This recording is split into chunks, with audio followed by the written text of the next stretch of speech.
എല്ലാരും എത്തി. ചർച്ച തുടങ്ങിയിട്ട് നേരം കുറയായി. നമുക്ക് സുപ്രീം കോടതിയെയും ഭരണഘടനയും ഒക്കെ മാറ്റിവെക്കാം. RSSന്റെ സർസംഘചാലക് മോഹൻജി ഭാഗവത് തന്നെ പറഞ്ഞിട്ടുണ്ട്, ഇനി മുസ്ലിം പള്ളികളുടെ അടിത്തറ മാന്താൻ പോകേണ്ടതില്ല, നമുക്ക് വേറെ കാര്യങ്ങൾ ചെയ്യാനുണ്ടല്ലോ എന്ന്. അംഗീകരിക്കുന്ന പാർട്ടിയല്ലേ ശ്രീ ജയേന്ദ്രൻ മാസ്റ്റർ താങ്കളുടെ പാർട്ടി BJP? ഞാൻ താങ്കളോട് പൂർണ്ണമായി യോജിക്കുന്നു. രാജ്യത്തെ പുരോഗമനവും വികസനവും മറ്റു കാര്യങ്ങളും ഒക്കെ ഉണ്ടാകേണ്ട ഇടത്ത് വീണ്ടും വീണ്ടും ഈ വിഭജനത്തിന്റെ അജണ്ടകൾ വിതയ്ക്കപ്പെടുമ്പോൾ ഭരണകൂടത്തിന് വലിയ ഉത്തരവാദിത്വമുണ്ട് എന്ന് മറന്നു പോവുകയാണോ? നല്ല ചോദ്യം. അഭിലാഷേ, താങ്കളുടെ നാവിൽ നിന്ന് തന്നെ ഭാരതീയ ജനതാ പാർട്ടിയെയും അതിനെ നിയന്ത്രിക്കുകയും ചെയ്യുന്ന ആളുകളുടെ അഭിപ്രായം പുറത്തു വന്നതിൽ സന്തോഷമുണ്ട്. ഞാനും അത് തന്നെയാണ് ഇതിൽ ആമുഖമായിട്ട് പറഞ്ഞത്. ഞാൻ പറഞ്ഞതിന്റെ പൊരുൾ മനസ്സിലായോ? മനസ്സിലായി. പക്ഷേ നമുക്കൊക്കെ മറ്റു ചിലത് സ്ഥാപിക്കാനുള്ള വ്യഗ്രതയുണ്ടാവും. അതിനെ ഞാൻ നിങ്ങളെ തടസ്സപ്പെടുത്തുന്നില്ല. നോക്കൂ, ഇതിന്റെ ഇൻട്രോയിൽ തന്നെ താങ്കൾ പറഞ്ഞു പോലീസ് വെടിവെച്ച് കൊന്ന 5 പേർ. എന്തിന്റെ അടിസ്ഥാനത്തിലാണ് അഭിലാഷേ പോലീസ് വെടിവെച്ച് കൊന്നു എന്ന് താങ്കൾ പറഞ്ഞത്? ഇതാ ഞാൻ പറയുന്നത്, നിനക്ക് ബുദ്ധി ഇപ്പോഴും വികസിച്ചിട്ടില്ലെന്ന്. നീ ആളുകൾ പരസ്പരം വെടിവെച്ച് മരിച്ചതാണോ? കോടതി അങ്ങനെ പറഞ്ഞോ? അല്ല, ഒരു മിനിറ്റ്. കാട് കയറി 108 കാര്യങ്ങൾ പറഞ്ഞപ്പോൾ ഒരു അഭിലാഷിന്റെ ഇടപെടൽ ഞാൻ കാണുന്നില്ല. ഞാൻ തുടങ്ങുമ്പോഴത്തേക്കും അഭിലാഷ് ഇങ്ങനെ ഇടപെട്ട്. ഇതാണ് ഇപ്പോൾ ഉള്ള കുഴപ്പം. ഒരു കാര്യം പറയാൻ സമ്മതിക്കില്ല. അഭിലാഷേ, നിങ്ങൾ എന്ത് ചോദിച്ചാലും പറയാൻ തയ്യാറായിട്ടാണ് ഞാൻ വന്നത്. പക്ഷെ തടസ്സപ്പെടുത്തരുത് എന്നാണ് എന്റെ അഭ്യർത്ഥന. അല്ലാതെ സംവാദമാവില്ല എന്നതുകൊണ്ടാണ്. അപ്പൊ ഞാൻ ചോദിച്ച ചോദ്യങ്ങൾക്ക് നിങ്ങൾ അവസരം വരുമ്പോൾ ഉത്തരം പറഞ്ഞു. രണ്ടാമത് എന്റെ കോൺഗ്രസ് പ്രതിനിധി പറഞ്ഞു രാഹുൽ ഗാന്ധിയെ BJPക്ക് ഭയങ്കര പേടിയാണ്. ഈ ധർമ്മേന്ദ്രയുടെ ചില സമയത്ത് തമാശ കേട്ട ചിരിച്ചിട്ട് കഷത്തിൽ നീര്. സർ, വളരെ ശരിയാണ്. അദ്ദേഹം മഹാരാഷ്ട്രയിൽ 7 സ്ഥലത്ത് പ്രസംഗിച്ചു. 6 സ്ഥലത്തും അവിടെ കോൺഗ്രസിന് എന്താണ് കിട്ടിയത് എന്നൊക്കെ നമുക്കറിയാം. അതുകൊണ്ട് അദ്ദേഹം ഇടയ്ക്കിടയ്ക്ക് മഹാരാഷ്ട്രയിലേക്കും UPയിലേക്കും വരണമേ എന്നുള്ള പ്രാർത്ഥനയാണ്. നിങ്ങൾ അദ്ദേഹത്തെ ദയവ് ചെയ്ത് തടസ്സപ്പെടുത്തരുത് എന്നാണ് എനിക്ക് സൂചിപ്പിക്കാനുള്ളത്. പിന്നെ എന്റെ സുഹൃത്ത് വക്കീൽ, ഞാൻ അദ്ദേഹം കോട്ടക്കെട്ട് കണ്ടില്ലേ? കോട്ടയ്ക്കുണ്ട്, പക്ഷേ അദ്ദേഹത്തോട് ചോദിക്കുന്നു, അല്ല സർ, ഇതിന്റെ കസ്റ്റോഡിയൻ ആരാണ്? ഈ താങ്കൾ ഈ പറയുന്ന വിവാദ ഭൂമിയുടെ കസ്റ്റോഡിയൻ ആരാണ്? എന്താ പറഞ്ഞേ? ഈ 58-ൽ ancient monument preservation act and archaeological sites and remains അഥവാ AMASRA പ്രകാരം അതിന്റെ സംരക്ഷണവും അതിന്റെ നിലനിൽപ്പും അതിന്റെ മറ്റു കാര്യങ്ങളും ആർക്കിയോളജിക്കൽ സർവേ ഓഫ് ഇന്ത്യയുടെ കൈകളിൽ ഏൽപ്പിച്ചിട്ടുണ്ടോ? ആർക്കിയോളജിക്കൽ സർവേ ഓഫ് ഇന്ത്യ അവിടെ പരിശോധന നടത്തിയതിനു മുമ്പ് നടന്നിട്ടുണ്ടോ?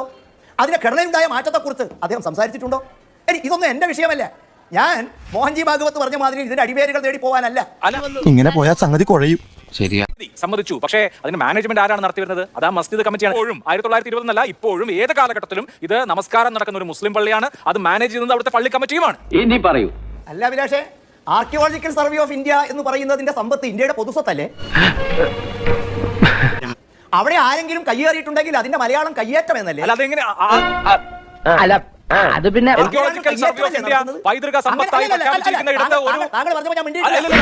വായിക്കാത്ത കയറി വിടുവിച്ചാലേ ശരിയാവും. ഞാൻ കേട്ട് പറയാൻ കാത്തിരിക്കുന്നത് പോലെ ഉത്തരം പൂർണ്ണമാക്കാൻ താങ്കൾ എന്നെ അനുവദിക്കണം, അല്ലെങ്കിൽ ചർച്ചയിൽ ഇരിക്കുന്നതിന് അർത്ഥമില്ല. താങ്കൾ ഇങ്ങനെ എന്റെ വായിൽ കയറി നിങ്ങളുടെ വാക്കുകൾ കോരിട്ടിളക്കിയാൽ ചർച്ച നടക്കില്ല. നീയേ വെറും വിട്ടാസായ മതി, ബ്രിട്ടീഷ് ആവണ്ട കേട്ടോ. താങ്കൾ ഉദ്ദേശിക്കുന്നത് ഞാൻ ഒരു ചോദ്യം ചോദിച്ചു, പോലീസാണ് വെടിവെച്ച് എന്നതിന് തെളിവുകളുണ്ടോ? പറയൂ, ഞങ്ങളൊക്കെ ഒന്ന് കേൾക്കട്ടെ. ഞാൻ അഭിലാഷിനെ ഒന്നുകൂടി ക്ഷണിക്കുന്നു. അഭിലാഷ്, ASP ഗിരീഷ് ചന്ദ്ര പത്രസമ്മേളനം വിളിച്ച് പറഞ്ഞിരിക്കുന്നു അവിടെ ഉപയോഗിച്ച കാട്രിഡ്ജ് 3 കാട്രിഡ്ജ് പോലീസിന് കിട്ടിയിരിക്കുന്നു. അദ്ദേഹം അത് പ്രദർശിപ്പിച്ചു. 9 mm ആ കാട്രിഡ്ജിന്റെ ഷെല്ല് നീക്കിയ ഇതിന്റെ പുറത്ത് FL ഡബിൾ സ്റ്റാർ. അത് എവിടെ ഉത്പാദിപ്പിക്കുന്ന പ്രതിരോധ വിദഗ്ധന്മാർ മാത്രം ചോദിച്ചാൽ പറഞ്ഞു തരും. മറ്റൊന്ന് 12 ബോർ 32 ബോറുള്ള 2 കാട്രിഡ്ജുകൾ. അതിന്റെ മുകളിൽ PUL. അത് ഏതാണ് എന്ന് കൃത്യമായിട്ട് അഭിലാഷിന് ഒരു മാധ്യമപ്രവർത്തകർക്ക് അന്വേഷിച്ചാൽ കിട്ടും. അതിന്റെ ഫോറൻസിക് പരിശോധന നടന്നു വരുന്നു. ഒരു കാര്യം ഗിരീഷ് ചന്ദ്ര പറഞ്ഞു, ഇത് പോലീസ് ഉപയോഗിക്കുന്ന ഷെല്ലിന്റേതല്ല. ബയോഡാറ്റ ഞങ്ങൾക്ക് കിട്ടിക്കഴിഞ്ഞു. കിട്ടിയല്ലേ? അതിന്റെ ഫോറൻസിക് പരിശോധന നടത്തിയ റിപ്പോർട്ട് പറയുന്നു. പക്ഷെ അഭിലാഷിന് ഇഷ്ടം പോലീസ് വെടിവെച്ചു കൊന്നു എന്ന് പറയാനാണ്. ആ തർക്കം എവിടെയാ അഭിലാഷ് തീർക്കേണ്ടത്? കോടതിയിൽ. ആ കോടതി ഉത്തരവിടുന്നു. മാത്രമല്ല YB ചന്ദ്രചൂഡ് നമുക്ക് ഇഷ്ടപ്പെട്ടാലും ഇല്ലെങ്കിലും YB ചന്ദ്രചൂടും ജനങ്ങളും ഒന്നും അഭിലാഷ നിങ്ങളും ഞാൻ ഇഷ്ടപ്പെടുന്നത് തന്നെ ആയിക്കൊള്ളണമെന്നുണ്ടോ പറയുന്നത്? ഹരിയാന തെരഞ്ഞെടുപ്പ് നമ്മൾ രാവിലെ ഒരുപാട് പ്രതീക്ഷിച്ചു, ഉച്ച കഴിഞ്ഞപ്പോഴത്തേക്കും സ്ഥിതി മാറി. മഹാരാഷ്ട്ര നമ്മൾ ഒരുപാട് പ്രതീക്ഷിച്ചു, ഉച്ച കഴിഞ്ഞപ്പോഴത്തേക്ക് സ്ഥിതി മാറി. എന്ത് വേണമെങ്കിലും ആഗ്രഹിക്കാം, പക്ഷെ അതൊക്കെ നടക്കണമെന്ന് വാശി പിടിക്കുന്നത് അത്ര നല്ലതല്ല. ശരി, നിങ്ങൾ ഞാൻ അല്ല പോയേ കയ്യിന്ന് പോയേ വശത്തിന്റെ വിധി വന്നു. എന്താ സുപ്രീം കോടതി പറഞ്ഞേ? ചരിത്രത്തിലെ 4 തെറ്റുകൾ ചൂണ്ടിക്കാണിച്ചു. ഒരു തർക്കമില്ലാത്ത ഭൂമി തർക്കഭൂമിയാക്കി മാറ്റി സംഘർഷമുണ്ടാക്കി അത് പൊളിച്ചെടുക്കാൻ വേണ്ടിയിട്ടാണ് ഇവർ ലക്ഷ്യമിടുന്നത്. ആ ലക്ഷ്യത്തിന് ചില ഘട്ടത്തിൽ നീതിന്യായ പീഠങ്ങൾ വരെ മൗനാനുവാദം കൊടുക്കുന്നത് നമ്മൾ കാണുകയാണ്. കൊന്നതാണെന്നതിന് എന്താണ് തെളിവ്? പയ്യെ അല്ല ചെറുതായിട്ടൊന്ന് വെടിവെച്ചതാണോ അതോ സ്വയം ഏറ്റുമുട്ടി മരിച്ചതാണോ എന്നതിനെ കുറിച്ചിട്ടായിരിക്കും ഇനി ചർച്ച. അവസാനം പറയും സ്വയം ഏറ്റുമുട്ടി മരിച്ചതാണ് എന്ന് വരും. ഒരു പത്രത്തിനും അന്തസ്സോടെ ധൈര്യത്തോടെ വാർത്ത കൊടുക്കാൻ സ്വാതന്ത്ര്യമില്ലല്ലോ. അവരെയും പിടിച്ച് ജയിലിലിടും. ബുൾഡോസർ രാജ്യം നടപ്പാക്കും. പ്രതിഷേധത്തിന്റെ ഭാഗമായി അണിനിരക്കുന്നവരെ അവരെയും കള്ളക്കേസിൽ കൊടുക്കും. അങ്ങനെ ഒരു പ്രതിഷേധവും ഇല്ലാത്ത നാടായി. ശശിയെ എന്നാണ് ഈ പറയുന്നത്?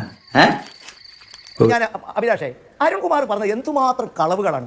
4 തെറ്റുകളുടെ പട്ടിക അദ്ദേഹം പറഞ്ഞു. എനിക്കൊരു കാര്യം ഓർമ്മ വന്നത് ബാബറി മസ്ജിദിനെ കുറിച്ച്.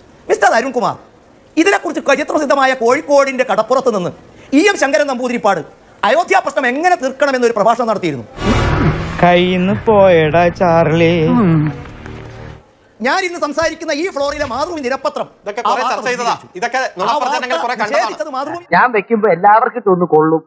അത് പലരും മനസ്സിലാക്കിയാ കൊള്ളാം. എനിക്കറിയാം സാർ, നിങ്ങൾക്ക് ചൊറിയും. ഇത് ഞാൻ പറഞ്ഞ ചൊറിയും സാർ,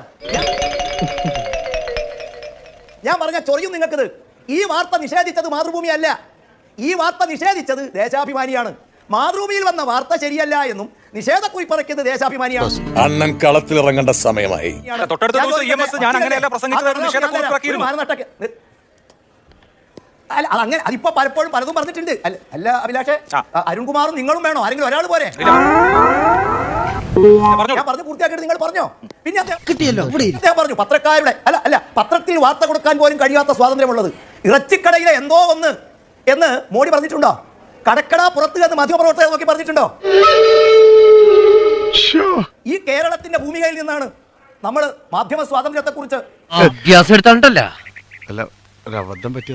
സമാധാന ചർച്ചയെക്കുറിച്ച് ഒരു പൊതുപരിപാടി നടക്കുമ്പോൾ അതിനെ പ്രതിഷേധിക്കാൻ വന്നവനെ ചുവപ്പ് അണ്ടർവയർ ഇട്ടാൽ പോലും പിടിച്ചെടുക്കുന്ന പോലീസ് അവരാണ് ഇവിടെ വന്ന് കോടതി ഉത്തരവുണ്ടായിട്ടും ഒരു പ്രതിഷേധത്തിന് കോടതി ഉത്തരവ് നടപ്പിലാക്കാൻ കുറ്റം പറയുന്നത്.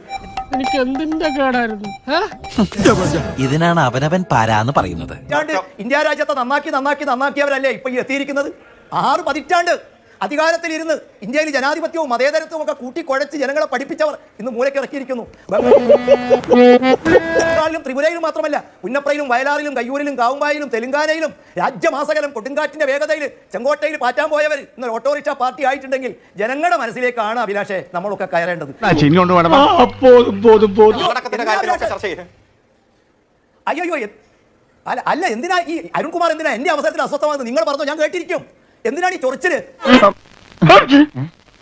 സാർ വെറും 3ലേക്ക് ഒതുങ്ങിയിട്ടുണ്ടെങ്കിൽ രാഷ്ട്രീയം ചർച്ച ചെയ്യുന്ന യോഗത്തുനിന്ന് ആളുകൾ ഇറങ്ങി വന്ന് ഞങ്ങളുടെ കൂടെ കൂട്ടുന്നുവെങ്കിൽ രാഷ്ട്രീയം ചർച്ച ചെയ്യാനാണ് ഞങ്ങൾക്ക് ഇഷ്ടം.